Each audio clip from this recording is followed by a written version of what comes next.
কেরাত পড়া কি? নামাজের মধ্যে যে আমরা আলহামদুলিল্লাহ সূরা পড়ি, সূরা ফাতিহা বা সূরা মিলাই, এটাকেই কেরাত বলে। যদি কেউ কেরাত না পড়ে তাহলে তার নামাজ হবে না। রুকু করা ফরজ, যদি কেউ রুকু না করে নামাজ হবে না, মানে এই ফরজের কোনো ছাড় নেই।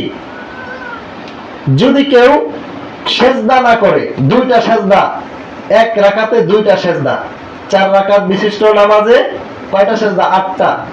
8টার যদি একটা কম দেখেও নামাজ হবে না। 2 রাকাত বিশিষ্ট নামাজে 4টা সেজদা, নাকি? যদি কেউ একটা কম দেয় ভুলে, সাহু সেজদা নাই।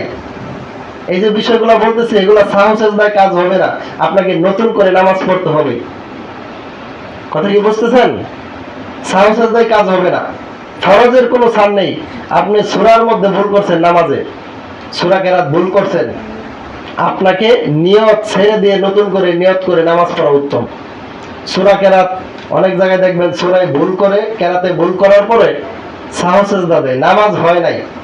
কারণ কেরাত পড়া ফরজ। এই ফরজে যদি কোনো ভুল হয়, ফরজের কোনো ছাড় নেই। আমি বারবার কেন বলি, আপনারা যেন বুঝতে পারেন।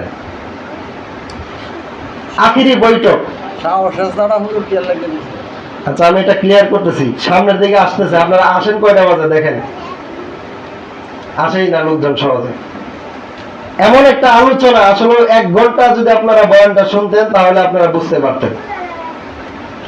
আখিরি বৈঠক, যদি কেউ আখিরি বৈঠক না করে, 2 রাকাত বিশিষ্ট নামাজ মানে আখিরি বৈঠকে বসা, হাত তাহিয়াত উপরে দোয়া মাসুরা পর্যন্ত সালাম ফিরানো, এটাকে আখিরি বৈঠক বসে। যদি কেউ বৈঠক না করে তাহলে নামাজ হবে না। ফরজের কোনো ছাড় নেই, কোনো সাহস নেই।